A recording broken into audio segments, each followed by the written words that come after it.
நண்பர்களே, வல்லினத்தின் பொருளாதாரம் என்பது வாசகர்களின் வசமே உள்ளது.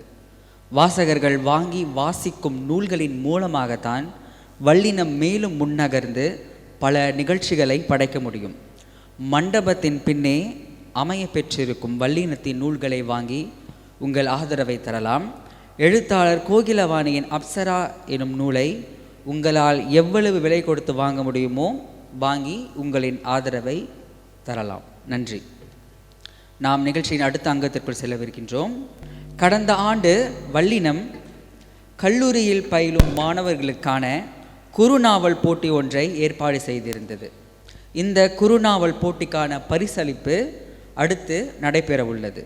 இந்த போட்டிக்கு நடுவர்கள் ஒருவராக இருந்த முனைவர் கி இளம்பூரணன் அவர்களை கருத்துரை கூற அன்புடன் மேடைக்கு அழைக்கிறோம். அனைவருக்கும் வணக்கம்.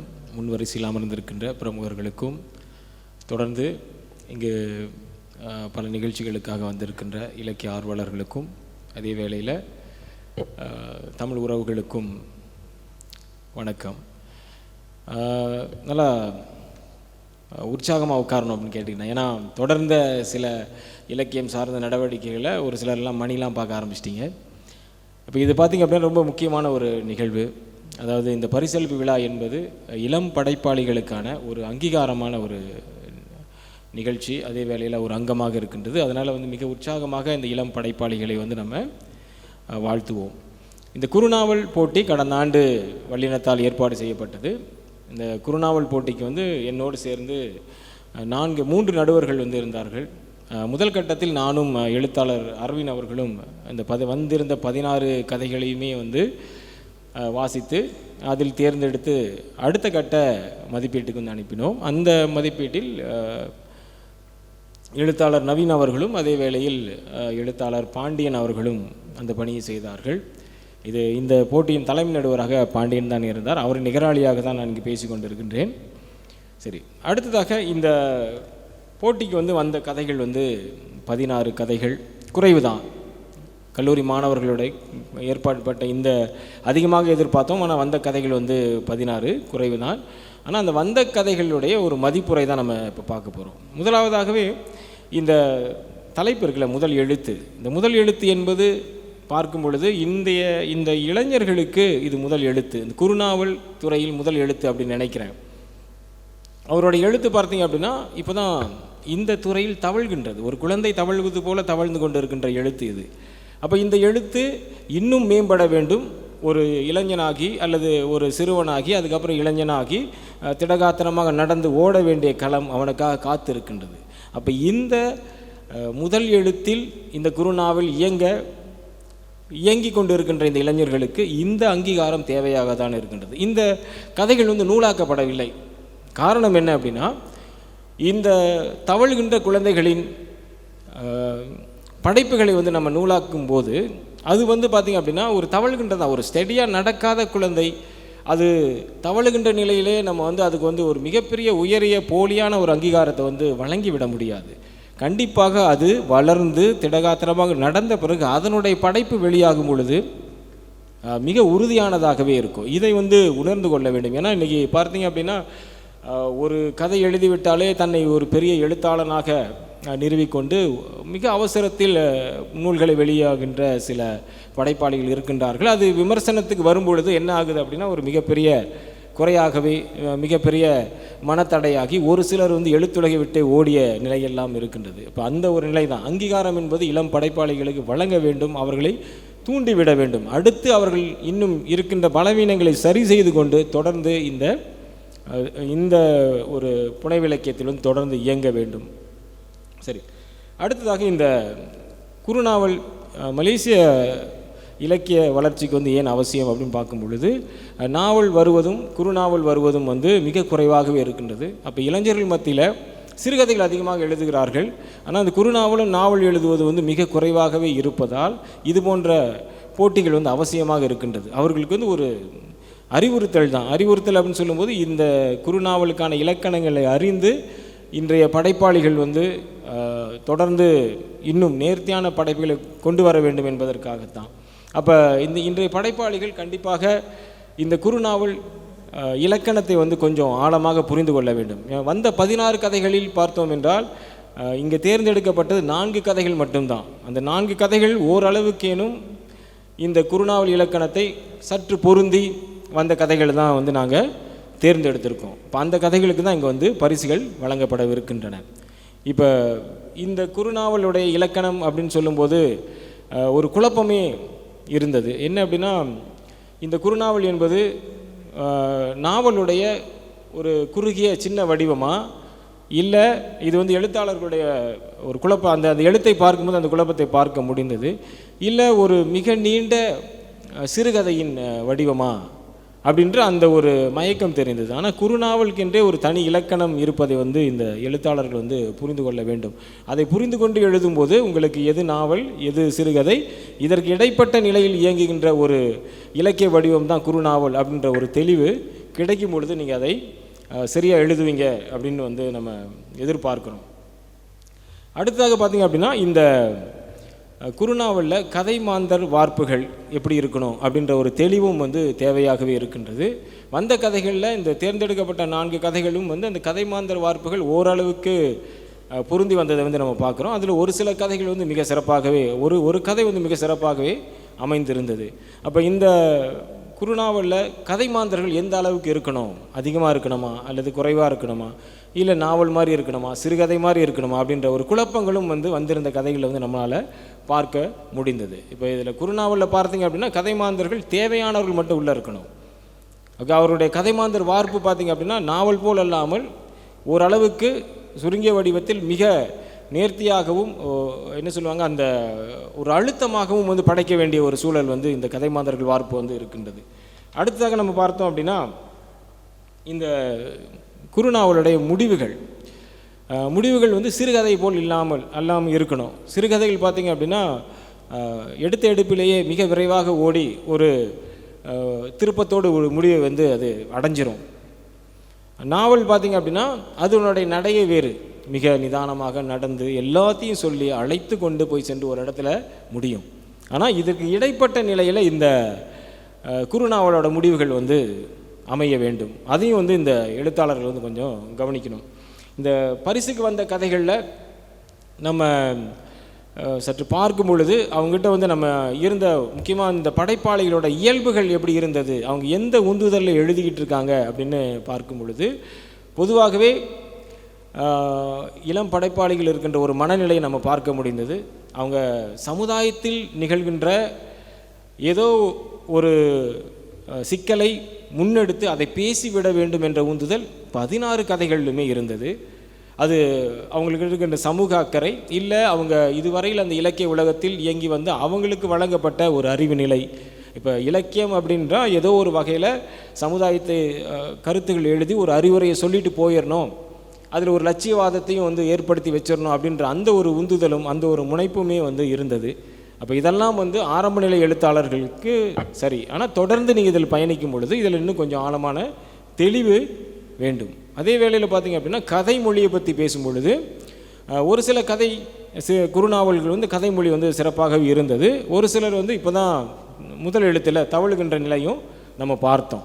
அப்போ எழுத்தாளர் இது எல்லாத்தையுமே வந்து கவனத்தில் கொள்ள வேண்டும். அடுத்ததாக நம்ம அந்த கதைகளுக்கு வருவோம். வந்த 16 கதைகளில் 4 கதைகள் தான் பரிசுக்குரிய கதைகளாகவே தேர்ந்தெடுக்கப்பட்டன. நான் எந்த ஆர்டர்லையுமே சொல்லலை, நான் அந்த கதைகளை பற்றி விளக்குறேன். வந்த 4 கதைகளில் தலைப்புகள் பார்த்தோம் அப்படின்னா தொலைந்த முகவரி, அதுக்கப்புறம் அப்பாவி நிழலாகிய அக்கா, தொடர்ந்து பார்த்தோம் அப்படின்னா கெடா பையன், மௌன விதை, இந்த 4 கதைகள் பரிசுக்குரிய கதைகளாக தேர்ந்தெடுக்கப்பட்டன. இதில் ஒரு குறுநாவலுடைய இலக்கணங்களை கொஞ்சம் பொருந்தி வந்த ஒரு கதையாக நம்ம பார்க்குறது வந்து தொலைந்த முகவரி. இந்த தொலைந்த முகவரி கதை பார்த்திங்க அப்படின்னா இன்றைய இளைஞர்கள், அதாவது கொஞ்சம் மாற்று சிந்தனையோடு எழுதுகின்ற ஆரம்பகால எழுத்துலகில் நுழைகின்ற இளைஞர்கள் கையில் எடுக்கின்ற ஒரு கருப்பொருள் தான் இவரும் எடுத்திருந்தார். ஒரு காலகட்டத்தில் ரொம்பவும் பேசுறதுக்கு கஷ்டப்பட்ட அல்லது பேசுவதற்கே தேவையில்லாத ஒரு கருப்பொருள்னு சொன்ன ஒரு விஷயத்தை தான் இப்போ தொடர்ந்து இன்றைக்கி பார்த்திங்கன்னா இளைஞர்கள் அதிகமாக பேசுகிறார்கள். இந்த இந்த கருப்பொருளும் அதிகமாகவே பேசப்பட்டு இருக்கின்றது. அது பார்த்தோம் அப்படின்னா இந்த திருநங்கைகள் பற்றிய கதை. அப்போ திருநங்கைகள் பற்றிய கதை வந்து இன்றைக்கி தொடர்ந்து இளைஞர்கள் எழுதுகிறார்கள். அப்போ இந்த தொலைந்த முகவரி என்ற கதையில் இந்த திருநங்கை உடைய மனம் இது வந்து ஒரு நல்ல ஒரு தொடங்கியது முதல் இறுதி வரை வந்து ஒரு திருநங்கையுடைய ஒரு மன போராட்டமும் அவர் வாழ்க்கையில் தன்னை திருநங்கையாக நிறுவுவதற்கு என்னென்ன சிக்கல்களை எதிர்நோக்கினார். அதுக்கப்புறம் இன்றைக்கி திருநங்கைகள் என்றாலே ஒரு பாரம்பரியமான ஒரு சமூக மதிப்பீடு வந்து ஒன்று இருக்குது. என்ன அப்படின்னா இவங்க இந்த தொழில் தான் செய்வாங்க அப்படின்ற ஒரு மதிப்பீடு. அந்த மதிப்பீடிலிருந்து ஒரு அதாவது ஒரு திருநங்கையாக ஆசைப்படணும் இல்லை, உடலால் மாற்றம் கொண்ட ஒருவன் திருநங்கையாக மாறும் பொழுது புறக்கணிப்புகள் ஏற்படுது, பெற்றோர்கிட்டேருந்து புறக்கணிப்புகள் ஏற்படுது. அதுக்கப்புறம் பார்த்திங்க அப்படின்னா அந்த புறக்கணிப்பு வந்து தொடரும் பொழுது அவன் ஏதாவது சாதித்து தன்னை நிறுவனம்னு நினைக்கிறான். அப்போ அப்படின்னு சொல்லும்போது கூட ஏதோ ஒரு நிலையில் அவனுக்கு கல்வியில் கை கொடுக்கலை. அதுக்கப்புறம் அதையும் தாண்டி போகும் பொழுது அவனுக்கு அந்த நேரத்தில் கை கொடுத்த ஒரு உறவாக ராணிமா அப்படின்ற இன்னொரு திருநங்கை வந்து இருக்காங்க. அவங்க வந்து இவனை எப்படி அரவணைக்கிறாங்க அப்படின்னா, மற்ற திருநங்கைகள்லாம் பார்த்தீங்க அப்படின்னா சமுதாயத்தில் வேறு மாதிரியான ஒரு மதிப்பீட்டில் அவங்க போய்கிட்டு இருக்காங்க. நீ வந்து அந்த பக்கம் போக வேணாம், நீ வந்து சாதிச்சிரு அப்படின்ற மாதிரியான ஒரு அரவணைக்கிறாங்க. அப்போ அரவணைக்கும் பொழுது அவனும் வந்து அதற்கு உடன்படுற மாதிரி வரான். ஆனால் அவனை சுற்றி இருக்கின்ற சூழல்கள் பார்த்திங்க அப்படின்னா அவனுக்கு அது ஒரு மிகப்பெரிய சவாலை வந்து ஏற்படுத்துது. அவன் அந்த திருநங்கைகள் தவறான தொழிலுக்கு போகாமல் இருக்கிறதுக்கு முயற்சிகள் எடுக்கிறான். ஆனால் வந்து அவனை சுற்றி இருக்கின்ற சூழல்கள் வந்து அதுக்கு வழி விடலை. ஒரு கட்டத்தில் வந்து அவனும் வந்து அந்த சூழலுக்குள்ளே மாட்டிக்கிட்டு தத்தளிக்கிற நிலையில் பாதிக்கப்படுறான் தான். ஆனால் இறுதி முடிவு பார்த்திங்க அப்படின்னா இங்கே அவர் முடிவாகவே சொல்லலை. ஆனால் அவன் அந்த முடிவில் அந்த சூழலிலிருந்து விடுபடுகின்ற ஒரு நிலையை வந்து அவர் காட்டியிருந்தார் இந்த கதை. ஒரு சிறப்பான ஒரு குறுநாவலாகவே வந்திருந்து அன்றைக்கி ஒரு 40 பக்கங்களுக்கு மேல்.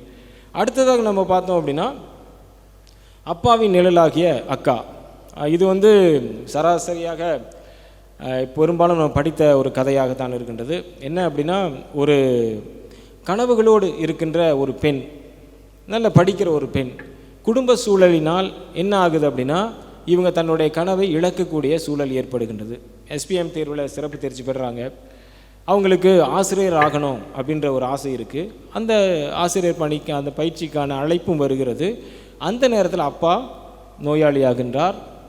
அப்போ குடும்ப சூழலை பாதுகாக்க வேண்டும் சூழலில் இவங்க என்ன பண்ணுறாங்க அப்படின்னா தன்னுடைய கனவை விட்டுட்டு தொடர்ந்து குடும்பத்தை பாதுகாக்கிறதுக்காக ஒரு கையுறை தொழிற்சாலைக்கு வேலைக்கு போகிறாங்க. அப்புறம் அதுவே வந்து அவங்களுடைய தொடர் வாழ்க்கையாகவே இருக்கின்றது. அப்புறம் தன்னுடைய தம்பியை படிக்க வைக்கணும் அப்படின்ற அந்த சூழலில் தொடர்ந்து போய்கிட்டு இருக்காங்க. அவங்க வாழ்க்கை இறுதியில் என்ன ஆக போகுது அப்படின்ற மாதிரியான ஒரு கதை போக்கு தான் இது. அடுத்ததாக இந்த கெடா பையன். இந்த கெடா பையன் கதை பார்த்தோம் அப்படின்னா இது வந்து கல்லூரி பருவத்தில் ஒரு பயிற்சி ஆசிரியருடைய கதை. ஒரு பயிற்சி ஆசிரியர் பார்த்திங்க அப்படின்னா நம்ம பயிற்சி ஆசிரியர்னு சொல்லும்போது எப்போதுமே வந்து சரி ஆசிரியர் வந்துட்டோம், நேர்த்தி ஒழுங்கு அப்படின்ற ஒரு கதை பாத்திரங்கள் தான் வந்து அந்த மாதிரியான பண்புகள் உள்ளவர்கள் தான் படைச்சிருப்பாங்க. ஆனால் இங்கே பார்த்திங்க அப்படின்னா இந்த பயிற்சி ஆசிரியர் பார்த்திங்க அப்படின்னா ஒரு பயிற்சி ஆசிரியர் தான் ஒரு தருதலை அப்படின்ற மாதிரி வச்சுக்கோமே. எதிலுமே அக்கறை இல்லாத ஒரு பயிற்சி ஆசிரியராக தனக்கு வாய்த்த காதலை தன் ஒரு தலையாக காதலித்த ஒரு பெண்ணை அடைஞ்சே ஆகணும் அப்படின்ற ஒரு உந்துதலில் வந்து போய்கிட்டு இருக்கான். அப்போ இந்த சூழலில் பார்த்திங்க அப்படின்னா அவனுக்கு அதே ஒரு இலக்கு தான், பரித்து பாஸ் பண்ணணுன்ற இலக்கு கூட இல்லை, தான் ஆசிரியர் ஆகணுன்ற இலக்கு இல்லை, அமுதான்ற பெண்ணை வந்து அடைஞ்சிடணும் அப்படின்ற ஒரு ஆசை தான். அப்போ அந்த சூழலில் பார்த்திங்க அப்படின்னா அவனுக்கு வாழ்க்கையில் தொடர் இழப்புகள் வந்து ஏற்படுது. அந்த இழப்புகளினால் பார்த்திங்க அப்படின்னா அவன் அப்போ தான் வந்து மனம் திருந்துறான். அவன் விரும்பின அந்த பொண்ணு வந்து இன்னொன்று விரும்புறது. அதுக்கப்புறம் அவன் நேசித்த பாட்டியும் வந்து இறந்து போகிறாங்க. இவன் பயிற்சி ஆசிரியர் தேர்விலும் வந்து தோல்வி அடைகிறான். அப்போ இறுதி வாய்ப்பு வந்து கொடுக்கப்படுது. அந்த இறுதி வாய்ப்பை பயன்படுத்தி கொண்டு அப்போ தான் அவன் உணர்றான், அதுக்கப்புறம் ஜெயிக்கிறான் அப்படின்ற மாதிரியான ஒரு லட்சியவாத கதையாக தான் இதை நம்ம பார்க்குறோம். அடுத்ததாக பார்த்திங்க அப்படின்னா மௌன விதை. இது கொஞ்சம் சுவாரஸ்யமான கதையாகவே இருந்தது.